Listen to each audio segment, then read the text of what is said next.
So hello students, welcome to my YouTube channel. दोबारा से 11th का नया चैप्टर मैं लेके आया हूँ और चैप्टर का नाम है एटॉमिक स्ट्रक्चर। बहुत ही ज़्यादा इम्पोर्टेंट टॉपिक है ये, और इस चैप्टर के जो भी इम्पोर्टेंट टॉपिक्स हैं वो मैंने यहाँ मेंशन कर दिए हुए हैं। और ये मैं बोर्ड के लिए बना रहा हूँ, स्पेशली लेक्चर्स बोर्ड एग्ज़ाम्स के लिए 11th क्लास। और शुरू में ही बोलना चाहूँगा, अगर आपको ये लेक्चर अच्छा लगेगा तो इसको शेयर करना और चैनल को सब्सक्राइब ज़रूर करना, क्योंकि अभी 11th के एग्ज़ाम्स आने ही वाले हैं। तो यहाँ से पढ़ लोगे तो बोर्ड एग्जामिनेशन आराम से हो जाएंगे। ठीक है, तो स्टार्ट करते हैं पहले टॉपिक के साथ, सब बेसिक डेफिनेशंस। ठीक है, तो सब बेसिक डेफिनेशंस क्या है, चलिए स्टार्ट कर रहे हैं। सबसे पहले बेटे मैं बात करूँगा इलेक्ट्रोमैग्नेटिक थ्योरी के साथ। Electromagnetic theory. इलेक्ट्रोमैग्नेटिक थ्योरी क्या है? ये कहता है कि जब हम किसी इलेक्ट्रिकल चार्ज पार्टिकल को एसिलेशन के साथ मूव करवाते हैं तो वहाँ पर अल्टरनेटिंग करंट और मैग्नेटिक फील्ड प्रोड्यूस होते हैं। ठीक है, यानी उसमें इलेक्ट्रिकल और मैग्नेटिक फील्ड प्रोड्यूस होते हैं। ठीक है, और जो एक दूसरे के परपेंडिकुलर होते हैं। सिंपल इलेक्ट्रोमैग्नेटिक, उसका नाम ही बता रहा है। इलेक्ट्रोमैग्नेटिक वेव थ्योरी में क्या होता है कि जब भी कोई वेव ट्रेवल करता है तो उसके साथ दो फील्ड हमेशा साथ में रहते हैं। ठीक है, दो फील्ड। क्या क्या बोला मैंने, फिर से मैं रिपीट करूंगा कि when electrically charge particles move under acceleration. ठीक है, electrical charge particle move under acceleration, तो वहां पर क्या होता है, alternating electrical and magnetic field produce हो जाते हैं। ठीक है, और उनको हम बोलते हैं इलेक्ट्रोमैग्नेटिक वेव्स और रेडिएशंस। और इस इलेक्ट्रोमैग्नेटिक वेव्स के दो कंपोनेंट्स होते हैं। इसके दो कंपोनेंट्स हैं, मैं आपको थोड़ा सा डायग्रामेटिकली इसको दिखाता हूँ।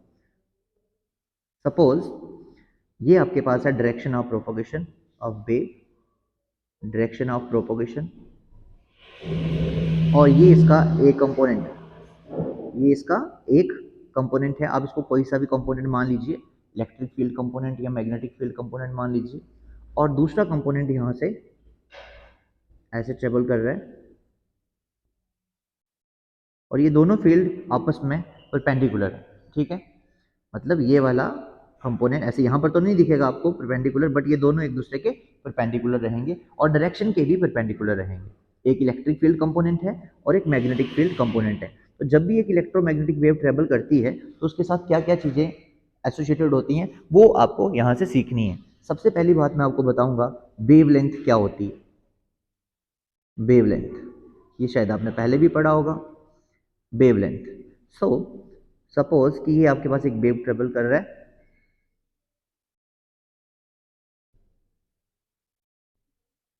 ठीक है, सो जो अपर वाला ये पार्ट है इसको हम लोग बोलते हैं क्रस्ट, और इसको हम लोग बोलते हैं ट्रफ, और इसको हम लोग वापिस से बोलेंगे क्रस्ट। सो दो क्रस्ट या दो ट्रफ के बीच का जो डिस्टेंस होता है इसको हम लैम्डा के साथ डिनोट करते हैं, लैम्डा, और इसी को बोला जाता है वेवलेंथ। ठीक है, सो वेवलेंथ क्या होती है, the distance between two consecutive crust और टू कॉन्जिक्यूटिव ट्रफ। ठीक है, अब सेकंड पॉइंट है, और ये क्योंकि लेंथ है तो इसके लेंथ वाले ही यूनिट्स होंगे, इसके यूनिट्स जो हैं वो लेंथ वाले ही यूनिट्स होंगे। ठीक है, जैसे इसके यूनिट्स हो सकते हैं आपके पास nanometre. So 1 nanometre is equal to 10⁻⁻⁹ होते हैं। ठीक है, इसके यूनिट्स जो हैं वो पाइकोमीटर भी हो सकते हैं। सो 1 पाइकोमीटर इज इक्वल टू 10⁻⁻12 मीटर। ठीक है, लैम्डा LAMBDA लैम्डा के साथ हम इसको डिनोट कर देंगे। ठीक है, ये हो गया वेवलेंथ। सेकंड पॉइंट जो है वो है फ्रीक्वेंसी। फ्रीक्वेंसी क्या होती है, फ्रीक्वेंसी इसको हम लोग न्यू के साथ डिनोट करते हैं, बी के जैसा साइन होता है। ठीक है, so it is defined as the number of waves passing through a point in 1 second. मतलब ये आपके पास एक वेव ट्रेवल कर रहा है ऐसे, कोई एक पर्टिकुलर पॉइंट ले लो, जैसे मैंने ये पॉइंट ले लिया, इस पॉइंट से 1 सेकेंड में कितनी वेव्स पास हो रही हैं, the number of waves passing through point passing through a point in 1 second. It is known as frequency. इसके यूनिट्स जो हैं वो होते हैं हर्ट्ज, HERTZ। इसको हम HZ से रिप्रेजेंट कर सकते हैं, इसको हम लोग सेकेंड इनवर्स भी बोलते हैं, ठीक है। ये आगे फ्रीक्वेंसी के यूनिट्स, और इसका एक फॉर्मूला होता है how it is related to wavelength and velocity of the light, तो nu is equals to C upon lambda. ये फॉर्मूला आप याद रखना, आगे आपके काम आए, ठीक है। थर्ड आ गया वेव नंबर। वेव नंबर क्या होता है? वेव नंबर, इसको हम लोग डिनोट करते हैं न्यू बार्स के साथ। सो ये होता है रेसिप्रोकल वेवलेंथ का। सो it is the reciprocal of wavelength, okay. इसके यूनिट्स भी जो है लेंथ वाले यूनिट होंगे, सॉरी ये नंबर है तो नंबर होगा, और इसको हम डिफाइन करते हैं कि 1 सेंटीमीटर रीजन में कितनी वेव्स प्रेजेंट हैं, 1 सेंटीमीटर रीजन में कितनी वेव्स प्रेजेंट है, तो इसका फॉर्मूला है। इसके यूनिट्स अगर मुझे लगाने तो ये मीटर इनवर्स में आ जाएगा, मीटर इनवर्स, ठीक है। Next is amplitude. ये तो सबको पता ही होगा एम्पलीट्यूड क्या होता है, एम्पलीट्यूड, ठीक है। तो जैसे अपने यहाँ पे वेव ट्रेवल का ये बनाया था, तो यहाँ पर ये जो हाइट है ना क्रस्ट का, यहाँ तो डेप्थ है ट्रफ का, मैं फिर से दिखा दूँ आपको एक बार क्लियरली। ये देखो, ये जो हाइट है और ये जो डेप्थ है ये सेम ही होगा, इसी को बोला जाता है एम्पलीट्यूड, यानी हाइट और डेप्थ ऑफ क्रस्ट और trough respectively, it is known as amplitude. ये थी, और एक और बता दूं वेलोसिटी। वेलोसिटी होती है कि कोई भी एक वेव लीनियर डिस्टेंस कितना ट्रेवल कर रहा है, linear distance travelled by a wave, travelled by wave in 1 second. तो इसके यूनिट्स होते हैं मीटर्स पर सेकेंड। जैसे आपको पता है velocity of light is equals to 3 into 10⁸ metres per second, यानी जो लाइट है वो इतना डिस्टेंस 1 सेकेंड में ट्रेवल कर जाती है, ओके। नेक्स्ट आपके पास आ जाता है इलेक्ट्रोमैग्नेटिक स्पेक्ट्रम। इलेक्ट्रोमैग्नेटिक स्पेक्ट्रम क्या है? इलेक्ट्रोमैग्नेटिक स्पेक्ट्रम, बेटे जितनी भी इलेक्ट्रोमैग्नेटिक रेडिएशंस हैं उनको हम अगर एक पर्टिकुलर ऑर्डर के अकॉर्डिंग अरेंज कर दें, समझ में आ रहा है? यानी अगर हम उनको अरेंज करते हैं उनकी फ्रीक्वेंसी के अकॉर्डिंग या उनकी वेवलेंथ के अकॉर्डिंग, तो उस पैटर्न को हम लोग बोलते हैं इलेक्ट्रोमैग्नेटिक स्पेक्ट्रम, ठीक है। जनरली हम इसको डिक्रीजिंग फ्रीक्वेंसी या इंक्रीजिंग वेवलेंथ के अकॉर्डिंग बनाते हैं, यानी डिक्रीजिंग फ्रीक्वेंसी, डिक्रीजिंग फ्रीक्वेंसी और इंक्रीजिंग वेवलेंथ। ऐसा क्यों? ये दोनों काम एक साथ ही होंगे? ऐसा इसलिए क्योंकि अभी थोड़ी देर पहले मैंने आपको बताया था फ्रीक्वेंसी और वेवलेंथ इनवर्सली प्रोपोर्शनल होते हैं, तो अगर फ्रीक्वेंसी ज़्यादा होगा तो वेवलेंथ ऑटोमेटिकली कम ही होगा, ठीक है। तो इसमें कौन सी रेडिएशंस आपके पास आती है मैं आपको बताता हूँ।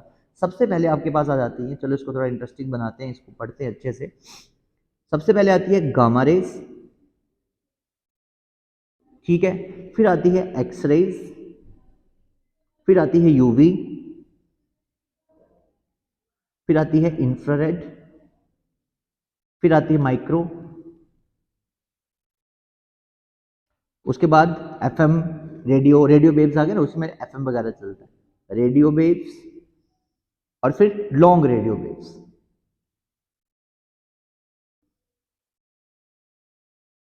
Long radio waves. अब ना ये जो यूबी और आईआर है, इनके बीच में यहां पर इस तरफ के लिए बेटे, इस तरफ के लिए क्या हो रहा है, फ्रीक्वेंसी डिक्रीज हो रही है, फ्रीक्वेंसी जो है वो डिक्रीज हो रही है।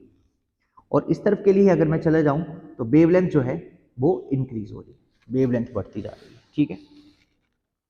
अब लास्ट में जो ये बता रहा था आपको कि अगर मैं यूवी और इंफ्रारेड के बीच की बात करूं तो यहां पर 400 नैनोमीटर से लेकर 700 तक अगर हम बात करें तो यहां पर आपका आता है विजिबल स्पेक्ट्रम। विजिबल, विजिबल मतलब जहां पे आप देख सकते हो, यानी विबग्योर आता है आपके यहां पर। बी, यहां पे ब्लू आ जाएगा, फिर ग्रीन आ जाएगा, फिर येलो आ जाएगा, फिर रेड आ जाएगा, इंडिगो यहीं पे आ जाएगा इसके बीच में, और ऑरेंज भी यहाँ पे येलो और रेड के बीच में आ जाएगा। ठीक है ना, तो यहाँ पर आपका पूरा का पूरा विबग्योर आ जाता है और इसी को बोलते हैं विजिबल स्पेक्ट्रा।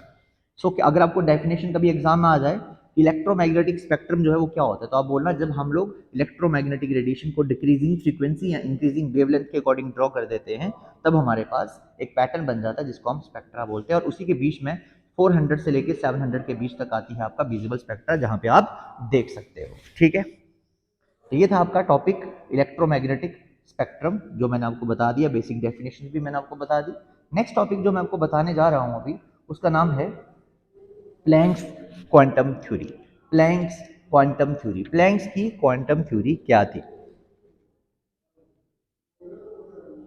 प्लैंक्स, PLANC क्यों हुआ? प्लैंक्स थ्योरी क्या है बेटे, इसको समझते हैं। ये कहता है कि द एनर्जी इज रेडिएटेड और absorbed by a body is not continuously but discontinuously in the form of small packets. मतलब ये हुआ इसका कि जो भी एनर्जी का कोई सोर्स है, एनर्जी का कोई भी अगर सोर्स है तो उसमें से कॉन्टिन्यूसली एनर्जी के छोटे पैकेट्स बाहर निकल रहे हैं, एनर्जी के स्मॉल पैकेट्स बाहर निकल रहे हैं। ठीक है, उसको क्वांटा ऑफ एनर्जी, मतलब उसके अंदर जो एनर्जी उसको हम बोलते हैं क्वांटा ऑफ एनर्जी। फोटॉन्स हैं वो बेसिकली, क्वांटा ऑफ एनर्जी। और वो एनर्जी जो है वो डायरेक्टली प्रोपोर्शनल है फ्रीक्वेंसी के, फ्रीक्वेंसी के डायरेक्टली, जितनी ज़्यादा फ्रीक्वेंसी उतनी ज़्यादा उसकी एनर्जी होगी। और जब हम यहाँ से प्रोपोर्शनलिटी का साइन हटा देंगे तो ये हो जाएगा h nu, h nu, E is equals to h mu. ये हो गया आपके पास फॉर्मूला। और जैसे मैंने थोड़ी देर पहले बताया था mu is equals to c by lambda होता है, तो आप इसी वैल्यू को यहाँ पे डाल दोगे, ये हो जाएगा E is equals to h into c by lambda. ये आगे आपके पास प्लैंक्स की इक्वेशन, याद रखिएगा आगे यूज होगी। और यहाँ पे जो प्लैंक्स कांस्टेंट h है इसका वैल्यू होता है 6.626 into 10 to the power -34 joule second. और अगर आप इसको जूल के सेकेंड में केजी में लेना चाह रहे हो तो सेम वैल्यू रहेगा, यूनिट हो जाएंगे kg metre square second inverse, kg metre square second inverse square. ठीक है, ठीक है, समझ में आया? Kg metre square second inverse, ये इसके यूनिट्स हो जाएंगे एच के। नेक्स्ट हम लोग बात करेंगे हाइड्रोजन स्पेक्ट्रा की। हाइड्रोजन स्पेक्ट्रा क्या है? हाइड्रोजन स्पेक्ट्रा, सो बेटे हाइड्रोजन स्पेक्ट्रा क्या है कि अगर मैं एक डिस्चार्ज ट्यूब ले लूं, ये मेरे पास एक ग्लास से बनी हुई ट्यूब है, डिस्चार्ज ट्यूब। यहाँ पर मैंने एक इलेक्ट्रोड लगा दिया, यहाँ पर मैंने दूसरा इलेक्ट्रोड लगा दिया, यहाँ पर हमने बैटरी लगा दी, हाई वोल्टेज दे दी है जो 10,000 वोल्ट। ठीक है, और इसके बीच में मैंने हाइड्रोजन गैस डाल दी। तो जैसे ही मैं हाइड्रोजन गैस में इलेक्ट्रिसिटी लो प्रेशर, और दूसरी कंडीशन में प्रेशर होना चाहिए लो, क्योंकि लो प्रेशर में गैस कंडक्टर बन जाती है। अब जैसे ही मैं इन कंडीशंस में इसमें से ये इतनी हाई स्पीड की इतनी ज़्यादा वोल्टेज पास करूंगा तो क्या होगा, हाइड्रोजन जो है वो आयोनाइज होगी और उसके इलेक्ट्रॉन एक्साइटेड स्टेट में जाएंगे और फिर वापस से ग्राउंड स्टेट। मान लीजिए हाइड्रोजन का एक इलेक्ट्रॉन है वो यहाँ पे है, अब अगर आप इतनी वोल्टेज दोगे तो अंडरस्टूड है कि इसका ये इलेक्ट्रॉन एक्साइटेड स्टेट में जाएगा, लेकिन कहाँ जाएगा? इधर से इधर जा सकता है, इधर जा सकता है, और भी ऊपर जा सकता है, इधर भी जा सकता है। वो एनर्जी पे डिपेंड करता है आपने कितना एनर्जी दिया होगा। ठीक है ना, अब जब ये ऊपर गया तो ये वापिस भी आएगा, डी एक्साइट भी होगा। तो जब ये डी एक्साइट होगा, ठीक है ना, तो इसके अलग अलग पैटर्न बनते जाते हैं। हाइड्रोजन स्पेक्ट्रा क्यों बोल रहा हूँ, ये हाइड्रोजन का एमिशन स्पेक्ट्रा है, समझिएगा इसको। एमिशन स्पेक्ट्रा क्यों? क्योंकि जब आपने हाइड्रोजन गैस में इतनी हाई वोल्टेज पास करी तो इस हाइड्रोजन में से कुछ रेडिएशन एमिट हो रही हैं। रेडिएशन एमिट होने का मतलब है कि उसके इलेक्ट्रॉन एक्साइटेड स्टेट में जा रहे हैं। ठीक है ना, अब हम लोग क्या करने वाले हैं, उसको स्टडी करने वाले हैं कि इलेक्ट्रॉन एक्साइटेड स्टेट पे तो चले गए, लेकिन अब जो वापस आएंगे वो इलेक्ट्रॉन एक्साइटेड स्टेट से, तो वो कैसे कैसे वापस आ सकते हैं। तो इसको समझाने के लिए हमारे पास एक पूरा स्पेक्ट्रा बनता है जो कि फोटोग्राफिक प्लेट के ऊपर हमें दिखता है वो क्या है, देखो यहाँ पर कुछ मैं शेल्स बना लेता हूँ। सबसे पहले लिखते हैं n इज इक्वल टू 1, ठीक है। फिर मैं लिखता हूँ n इज इक्वल टू 2, फिर मैं लिखता हूँ n is equal to 3, n equal to 4। मतलब ये आपके वो ऑर्बिट से जहां पे इलेक्ट्रॉन गया होगा वहां से वापस आएगा वो। n इक्वल टू 5,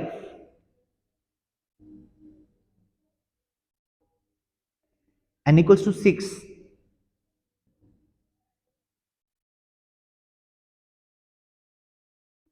एंड ऐसे करते करते करते करते n इक्वल टू इन्फिनिटी ले लिया मैंने,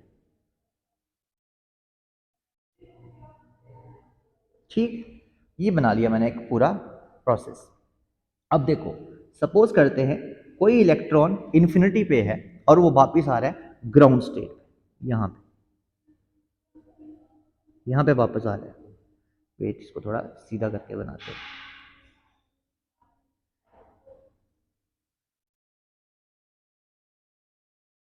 यहाँ से इलेक्ट्रॉन जो है वो वापस आ रहा है यहाँ, ठीक है। या फिर 6 से वापस आया वो, लेकिन आ वो वापस फर्स्ट पे ही रहा है।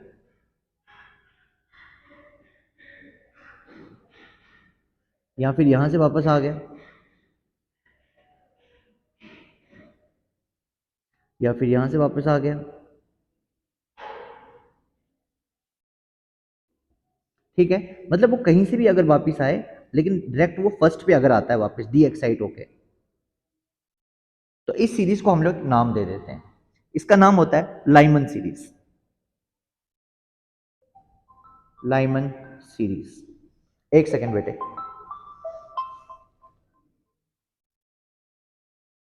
Hello, good afternoon. हाँ हाँ, गड़ी आना आपने 3:30। ओके, तो ये लाइमन सीरीज होगी।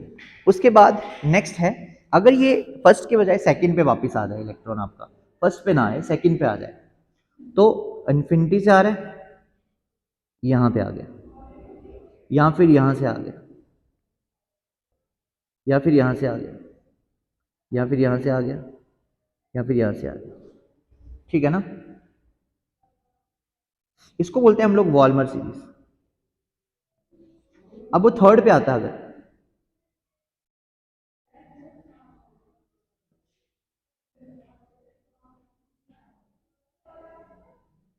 तो इसको हम लोग बोलते हैं पाश्चन सीरीज, ठीक है।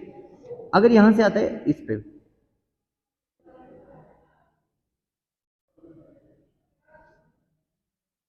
यहां पे आता है अगर, तो इसको हम बोलते हैं ब्रैकेट सीरीज। और अगर वो आता है यहां पे, तो इसको हम लोग बोलते हैं फन सीरीज, ठीक है। अब यहां से न्यूमेरिकल आएगा, आपको इसको ध्यान से समझना, न्यूमेरिकल किस बेसिस पे आएगा।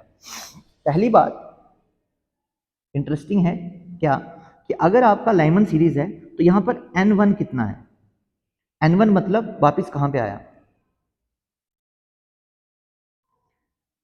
n1 कितना है 1, और n2 क्या था इन्फिनिटी, सॉरी पहले इन्फिनिटी बाद में लिखते हैं।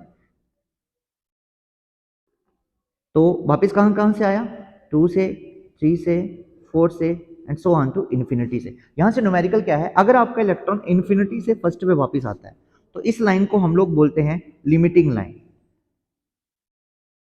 Limiting line. ये लास्ट लाइन होती है। और फर्स्ट लाइन क्या होगी, जब वो सेकंड से फर्स्ट पे जाएगा, ये फर्स्ट लाइन है, ठीक है। जैसे मैं अगर ब्रैकेट इसकी बात करूं, वॉल्मर सीरीज की, तो अगर मैं पूछता हूं बेटे बताओ इसकी n1 कितना है, तो आपका आंसर होगा सर n1 इसका 2 है, n2 कितना है 3 है, 4 है, 5 है, सो ऑन टू इन्फिनिटी। बताओ इसकी लिमिटिंग लाइन क्या होगी, तो आप बोलोगे सर लिमिटिंग लाइन में n1 2 रहेगा, लेकिन n2 इसका इन्फिनिटी होगा। और फर्स्ट लाइन क्या होगा, जब ये 3 से 2 पे आएगा, 3 से 2 पे आएगा, ठीक है। ऐसा आप इसका कोई भी क्वेश्चन सॉल्व कर सकते हो। यहाँ पर n1 कितना है 5 है, n2 कितना होगा 6 7 सो ऑन टू इन्फिनिटी। यहाँ से यहाँ जाएगा लिमिटिंग लाइन है, यहाँ से यहाँ जाएगा फर्स्ट लाइन है। और ये मैं सब आपको क्यों बता रहा हूँ, क्योंकि देखो जो लिमिटिंग लाइन है उसमें इलेक्ट्रॉन बहुत ऊपर से डायरेक्ट फर्स्ट पे गिर रहा है ना, तो यहाँ पर इसकी एनर्जी बहुत ज़्यादा होगी और वेवलेंथ कम होगी, यानी इसकी वेवलेंथ जो है वो सबसे कम होती है और एनर्जी जो है वो सबसे ज़्यादा होती है, फ्रीक्वेंसी सबसे ज़्यादा होती है। तो अगर आपको बोलेगा कौन सी ऐसी लाइन होगी जिसमें वेवलेंथ कम और फ्रीक्वेंसी ज़्यादा होती है, तो आप बोलोगे लिमिटिंग लाइन। तो अगर आपको पूछा जाएगा बताओ कौन सी ऐसी लाइन होती है जिसमें एनर्जी सबसे कम होती है लेकिन वेवलेंथ सबसे ज़्यादा होती है, तो आपका आंसर होगा ये वाली फर्स्ट लाइन 2 से 1 पे। मतलब फर्स्ट लाइन की अगर मैं लिमिटिंग लाइन की बात करूं तो उसकी एनर्जी जो है वो सबसे ज़्यादा होगी, यानी फ्रीक्वेंसी जो है वो सबसे ज़्यादा होगी, लेकिन वेवलेंथ जो है वो कम होगी। और अगर मैं फर्स्ट लाइन की बात करूं, किसी भी सीरीज की फर्स्ट लाइन की मैं बात करूं, तो उसकी एनर्जी जो है वो क्या होगी, कम होगी, है ना, और फ्रीक्वेंसी जो है वो सबसे ज़्यादा होगी। एनर्जी और मतलब वेवलेंथ, सॉरी वेवलेंथ, एनर्जी कम तो वेवलेंथ ज़्यादा। ये आपको याद रखना है। ब्रैकेट सीरीज में n1 कितना होगा जल्दी बोलिएगा, ये आपको क्वेश्चन है, ये आपके लिए क्वेश्चन है, ये आपके लिए क्वेश्चन है। अब इसका न्यूमेरिकल आपको कैसे निकालना है, तो इसके लिए एक फॉर्मूला था जिसको हम बोलते हैं Rydberg's formula. Rydberg's formula, Rydberg formula क्या है वो, wave number is equals to 1 by lambda is equals to R H into 1 upon N initial का square minus 1 upon N final का स्क्वायर। अब यहाँ पर बहुत सारे बच्चे कंफ्यूज होते हैं कि हम यहाँ पे n1 और n2 की जगह पर जनरली जनरली यहाँ पर n1 का स्क्वायर माइनस 1 अपॉन n2 का स्क्वायर सिखाते हैं। तो मैं आपको जो बताऊंगा वो ध्यान से समझिए, इनिशियल और फाइनल आपको समझना है, ठीक है। मान लो यहाँ पर इलेक्ट्रॉन है और वो ऊपर चला गया एब्जॉर्ब करके, n1 इक्वल टू 1 है, ये n इक्वल टू 1 है और ये n इक्वल टू 4 है। मान लो इलेक्ट्रॉन यहाँ से ऊपर चला गया एक्साइट होके, तो उसने एनर्जी एब्जॉर्ब की होगी, ये एब्जॉर्प्शन का केस आ गया, ऊपर गया तो एब्जॉर्ब हुई होगी एनर्जी, ऊपर चला गया इलेक्ट्रॉन। अब जब ये यहाँ से वापस, अब इस केस में अगर मुझे निकालना होगा, वेव नंबर निकालना होगा, लैम्डा निकालना होगा, तो n1 कम है, तो यहाँ पर आपका ये इनिशियल है और ये फाइनल है, ठीक है। यानी एब्जॉर्प्शन के केस में एन इनिशियल कम होगा एन फाइनल से। दूसरा केस लेता हूं, यहीं पे बता दूं या अलग से बता देता हूं। अगर इलेक्ट्रॉन जो है ऊपर से अब नीचे आ रहा है, ये n इक्वल टू 4 था, ये n इक्वल टू 1 था, अब एमिशन हो रहा है। एमिशन में क्योंकि एनर्जी रिलीज होगी, एमिशन है, क्योंकि जैसे हाइड्रोजन का हमने पढ़ा तो वो सब एमिशन स्पेक्ट्रा था, ऊपर से नीचे आ रहा था इलेक्ट्रॉन। इस केस में आप देख रहे हो ये इनिशियल और ये फाइनल, तो यहां पर आपका एन इनिशियल जो है वो क्या होगा, ये ऊपर वाला ना एन इनिशियल वो ग्रेटर है एन एफ से, बस ये याद रखना। क्लियर है बेटे, इनिशियल वो होगा जहां से जाएगा, फाइनल वो होगा जहां को जाएगा। तो ये आपके दो केसेस बनते हैं, ये मोस्ट इंपॉर्टेंट है। तो ये आपका फॉर्मूला आ गया, यहाँ से आप न्यूमेरिकल्स कैलकुलेट कर सकते हो। ये हो गया आपका रिडवर्क्स फॉर्मूला। अगला टॉपिक जो है जो मैं आपको बताने जा रहा हूँ वो है आपका Bohr's atomic model. Bohr's atomic model, अब इसको भी हम लोग ध्यान से समझते हैं क्या है ये बोहर्स एटॉमिक मॉडल। तो इस मॉडल के अकॉर्डिंग क्या है, मैं पहले आपको इसके पोस्टुलेट बता दूं। ये मॉडल कहता है कि एटम के बिल्कुल सेंटर में पॉजिटिवली चार्ज न्यूक्लियस होता है। ये मान लो ये पॉजिटिवली चार्ज न्यूक्लियस है, इसके बाहर कोई ऑर्बिट्स हैं बहुत सारे, ये ऑर्बिट्स हैं, सर्कुलर होते हैं, लेकिन मैंने इसको आधा आधा ही बनाया, सेमी सर्कुलर बना दिया। एक सेकेंड, इसको मैं काटता हूँ, बिल्कुल परफेक्ट दिखना चाहिए, ठीक है। तो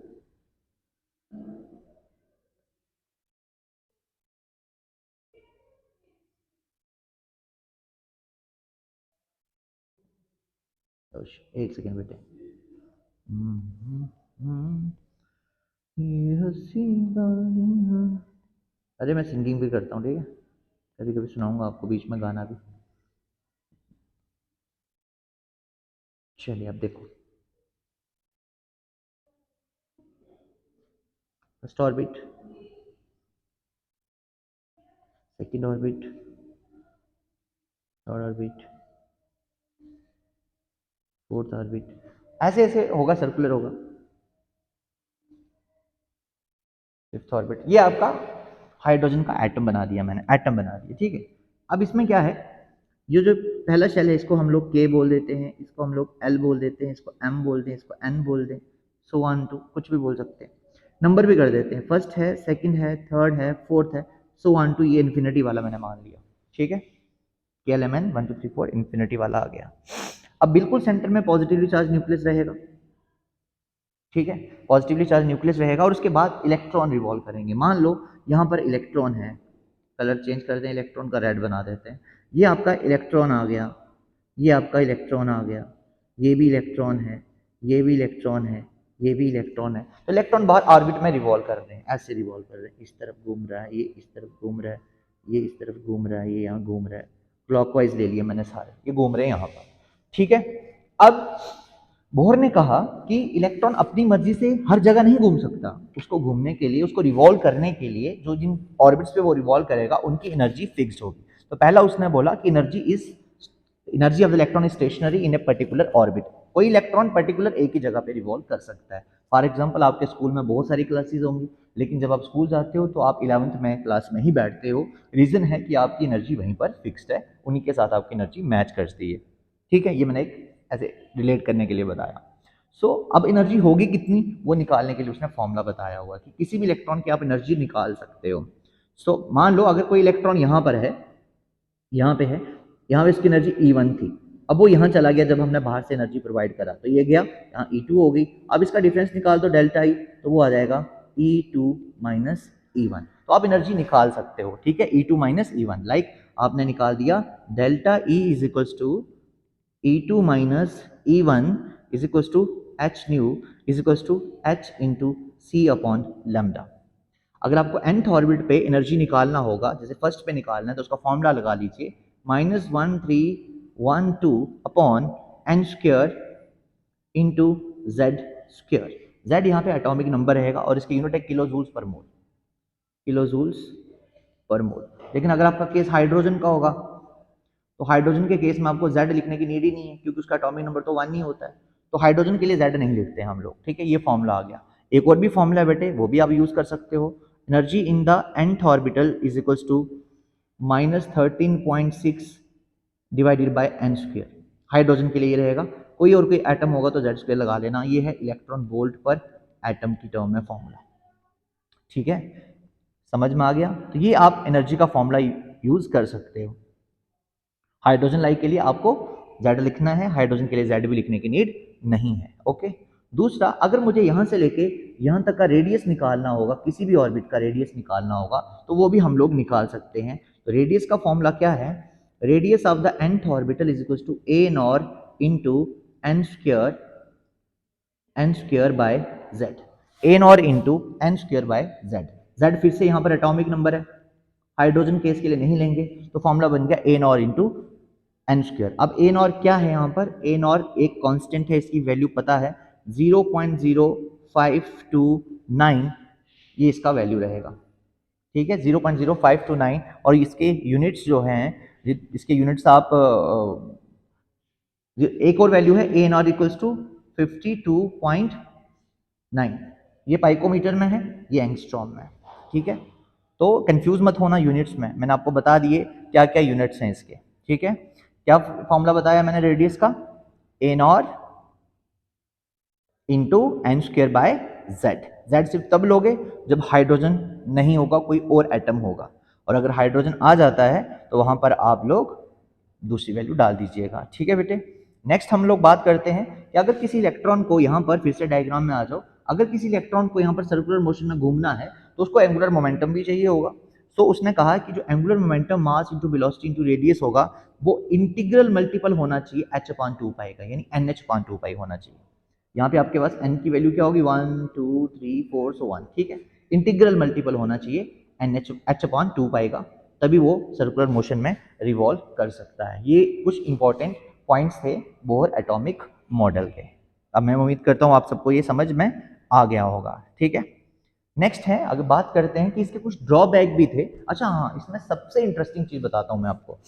अगर मैं इलेक्ट्रॉन की एनर्जी इन्फिनिटी पे निकालूं, कितनी आएगी एनर्जी एट इन्फिनिटी, तो कोई भी फॉर्मूला लगा लो, -1312 इंटू क्या फॉर्मूला था, जेड लिखना नहीं है, अपॉन एन स्क्वायर करते तो इन्फिनिटी का स्क्वायर कर दिया, ये तो जीरो हो गया। इसका मतलब इन्फिनिटी पे इलेक्ट्रॉन की एनर्जी जीरो होती है। जैसे जैसे आप अंदर की तरफ आते जाओगे तो क्या होगा, ये नेगेटिव में चलती जाएगी, जैसे जैसे आप अंदर की तरफ आते जाओगे तो यही एनर्जी नेगेटिव में चलती जाएगी, नेगेटिव में चलती जाएगी। निकाल सकते हो, अगर आपको फर्स्ट में निकालना है तो -1312 अपॉन फन का स्क्वायर, क्योंकि फर्स्ट पे निकालना था, जेड लिखूंगा नहीं क्योंकि मैंने एटम हाइड्रोजन का लिया हुआ है, तो ये आपकी -1312 ही रहेगी, यानी कम हो गई ना, नेगेटिव में आ गए तो कम हो गई। इसका मतलब सबसे ज्यादा एनर्जी जीरो है इन्फिनिटी पे, और जैसे जैसे अंदर आते जाओगे एनर्जी कम होता जाएगा। इसका मतलब K L M N and so on to infinity. अगर मुझे एनर्जी का ऑर्डर बताना होगा तो के की एनर्जी सबसे कम है और इन्फिनिटी पे सबसे ज्यादा है जो कि जीरो है, ये याद रखिएगा। और ये अंदर आने पे कम क्यों हो जाती है आप बोलोगे, क्योंकि अट्रैक्शन से एनर्जी रिलीज हो जाता है, न्यूक्लियस और इलेक्ट्रॉन की अट्रैक्शन से। नेक्स्ट मैं बात करूंगा इसके कुछ ड्रॉबैक्स की, कि इसके ड्रॉबैक्स क्या हैं।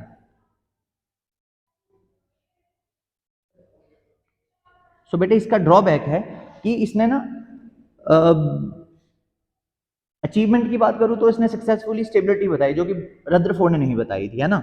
लेकिन ड्रॉबैक की अगर मैं बात करूं तो जो इसने मैक्सिमम अपना एटम सिर्फ हाइड्रोजन के लिए दिया जिसमें एक इलेक्ट्रॉन होता है। अगर हीलियम के लिए भी दिया ना तो He पॉजिटिव के लिए दिया, उसमें भी एक ही इलेक्ट्रॉन है।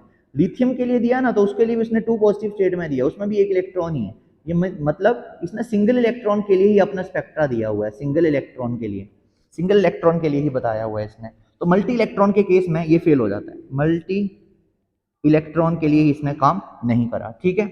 और दूसरी बात क्या होगा अगर हम लोग स्पेक्ट्रल लाइंस जो है उसकी स्प्लिटिंग को पढ़ें। जो स्पेक्ट्रल लाइंस होती है ना, जैसे Lyman series, Balmer series, Paschen series, ये जो स्पेक्ट्रल लाइंस हैं ये ना स्प्लिट होती हैं फर्दर, ये स्प्लिट हो रही हैं फर्दर जब हम इनको इलेक्ट्रिक और मैग्नेटिक फील्ड में पास करते हैं, जो कि जीमैन और स्टार्क ने बताया था। लेकिन इसने इनके ऐसा कुछ भी नहीं बताया। ये मैं क्या बोल रहा हूं कि इसने जीमैन इफेक्ट और स्टार इफेक्ट नहीं समझाया। क्या होता है जीमैन इफेक्ट और स्टार इफेक्ट, एक छोटा सा आइडिया दे देता हूं। जीमैन इफेक्ट में क्या होता है कि जो आपकी स्पेक्ट्रल लाइंस होती हैं, स्पेक्ट्रा में जो लाइंस आती हैं, स्पेक्ट्रल लाइंस जो होती हैं वो क्या हो जाती हैं, स्प्लिट हो जाती है, स्प्लिटिंग हो जाती है उनकी जब हम उसको मैग्नेटिक फील्ड में रखते हैं, मैग्नेटिक फील्ड में। तो splitting of spectral lines in magnetic field is known as Zeeman effect. और वहीं पर अगर हम इलेक्ट्रिक फील्ड ले लें, इलेक्ट्रिक फील्ड, तो उसको हम लोग स्टार की इफेक्ट बोल देते हैं, ठीक है। ये ऐसा इसने कुछ भी नहीं समझाया था। और इसने शेप ऑफ मॉलिक्यूल्स भी नहीं समझाई, मॉलिक्यूल्स की शेप नहीं समझाई, ठीक है। और इसका जो कंसेप्ट था वो हाइजेनबर्ग के अकॉर्डिंग नहीं था। हाइजेनबर्ग अनसर्टेनिटी प्रिंसिपल हम लोग आगे पढ़ने वाले हैं, HEISE, हाइजेनबर्ग प्रिंसिपल, इसके अकॉर्डिंग इसने काम नहीं करा था, ठीक। तो चलिए, ये आपका बोर एटॉमिक मॉडल था। मैंने आपको यहाँ से क्या क्या पढ़ा दिया बेटे, प्लैंक्स क्वांटम थ्योरी पढ़ा दी, हाइड्रोजन का स्पेक्ट्रा बता दिया, रेडबर्ग फॉर्मूला बता दिया, बोर एटॉमिक मॉडल बता दिया। अब मैं आपको बताने जा रहा हूँ डी ब्रोगली का इक्वेशन। चलिए डी ब्रोगली इक्वेशन देखते हैं क्या है। De Broglie equation, basically de Broglie equation आपको ड्यूल नेचर के बारे में समझाने की कोशिश करता है, ठीक है। ड्यूल नेचर मतलब पार्टिकल नेचर और वेव नेचर। अब आपने थोड़ी देर पहले प्लैंक्स का इक्वेशन पढ़ा था। प्लैंक्स का इक्वेशन क्या था, वो energy is equals to h into c upon lambda था। और वहीं पर एक आइंस्टीन का इक्वेशन भी है, वो सबको पता है क्या equation, Einstein mass energy equation. ई एनर्जी जो है एम सी स्क्वेयर के बराबर है। इसको मैं फर्स्ट इक्वेशन दे देता हूँ, इसको मैं सेकंड इक्वेशन दे देता हूँ, ठीक है। अब देखो जो पहला इक्वेशन है प्लैंक्स का, वो वेव नेचर समझाता है क्योंकि उसमें मास कहीं पर भी नहीं है। बेटे किसी का मास होना मतलब वो पार्टिकल है ना। लेकिन पहले इक्वेशन में मास नहीं है, लैम्डा है, लैम्डा मतलब वेव नेचर, वेव लेंथ। लेकिन दूसरी इक्वेशन को अगर आप देखते हो तो उसमें मास है, वेवलेंथ नहीं है। तो इसका मतलब मैं ये कह सकता हूँ ये वाली इक्वेशन जो है ये वेव नेचर को रिप्रेजेंट करती है, और ये वाली इक्वेशन जो है ये पार्टिकल नेचर को रिप्रेजेंट करती है। अगर हम इन दोनों को जोड़ दें तो हमारे पास एक नया इक्वेशन ड्राइव हो जाएगा जो दोनों नेचर का रिलेशन हमको समझा सकता है। तो चलिए बताता हूँ क्या है। पहले हो गया energy is equals to h into c upon lambda, h into c upon lambda, and दोनों एनर्जी इसी के बराबर है तो एम सी स्क्वायर के इसके इक्वलाइज कर देते हैं। तो यहाँ से सी और सी कैंसिल हो जाएगा, ये आ गया h upon lambda is equals to m c. अब मैं काम करूँ लैम्डा को यहाँ ले जाता हूँ, इस एम सी को यहाँ ले आता हूँ, तो ये बन जाएगा lambda is equals to H by M into C, ठीक है। C is the velocity of light. अगर मुझे कोई मटेरियल पार्टिकल की वेलोसिटी लेनी होगी तो मैं लिखूंगा lambda equals to h upon m into b. ठीक है। अब इस इक्वेशन को आप एक बार ध्यान से देखिए, डी ब्रॉगली का क्वेश्चन है, इसको इक्वेशन नंबर 3 मान लो आप। अब इसको ना एक बार ध्यान से देखो, मास इंटू वेलोसिटी मोमेंटम भी होता है बेटे, तो इसको h अपॉन p भी करके आप कर सकते हो। देखो ये लैम्डा है, कौन सा नेचर बता रहा है? Wave nature. ये मास है, कौन सा नेचर बता रहा है? Particle nature. दोनों इनवर्स हैं, यानी lambda is equals to 1 upon m है इसके अकॉर्डिंग। ये कौन सा नेचर है? Particle nature. ये कौन सा नेचर है? वेव नेचर, है ना, दोनों एक दूसरे के इनवर्स। तो अगर हमें किसी का वेव नेचर देखना होगा तो उसका मास बहुत कम होना चाहिए, ठीक है।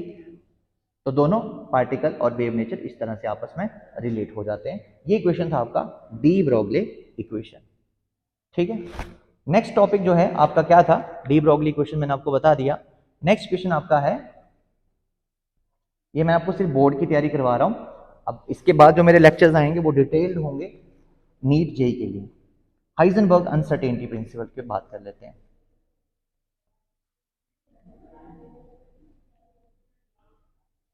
Heisenberg uncertainty principles. Heisenberg's uncertainty principles, principle as a key principle है वो। क्या बोला उसने? उसने कहा है कि जितने भी माइक्रोस्कोपिक पार्टिकल्स होते हैं, जितने भी माइक्रोस्कोपिक पार्टिकल्स होते हैं, उनका आप लोग पोजीशन और मोमेंटम एक साथ यानी साइमल्टेनियसली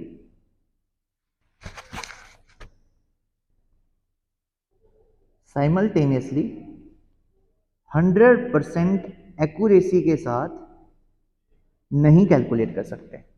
100% एक्यूरेसी के साथ कैलकुलेट नहीं कर सकते। बेटे मैं आपको एक बात बताऊं, बोहर एटॉमिक मॉडल का ये ड्रॉबैक था। रीजन पता क्या है? उसने रेडियस भी बता दिया और वेलोसिटी भी बता दी, तो उसने तो दोनों चीजें एक साथ बता दी, बट ऐसा होता नहीं है, ठीक है। तो माइक्रोस्कोपिक इलेक्ट्रॉन तो माइक्रोस्कोपिक है, तो उसमें दोनों चीजें नहीं निकाली जा सकती। वो कहता है कि अगर दोनों को कैलकुलेट करने की कोशिश करोगे तो एक उसमें एरर आ जाएगा, ठीक है। मान लो पोजीशन के एरर को मैं डेल्टा एक्स बोलता हूं और मोमेंटम के एरर को एम डेल्टा बी बोलता हूं। मोमेंटम क्या होता है? Mass into velocity. और ये चेंज कैसे होगा? मास तो कांस्टेंट होगा, तो वेलोसिटी ही चेंज होगी तो ही मोमेंटम चेंज होगा, इसलिए एम डेल्टा बी। तो ये आपके पास आ गया एरर किसका? पोजीशन का। ये आ गया आपके पास एरर किसका? मोमेंटम का। इसको आप अनसर्टेनिटी भी बोल सकते हो, ठीक है। और ये हमेशा greater than equals to h upon 4 pi होगा ही होगा। मतलब अगर आप जितनी मर्जी कोशिशें कर लो एक्यूरेसी के साथ कैलकुलेट करने की, उसमें एक एरर आएगा ही आएगा, वो एच अपॉन 4 पाई के इक्वल होगा ही होगा। ज्यादा हो सकता है, कम नहीं हो सकता।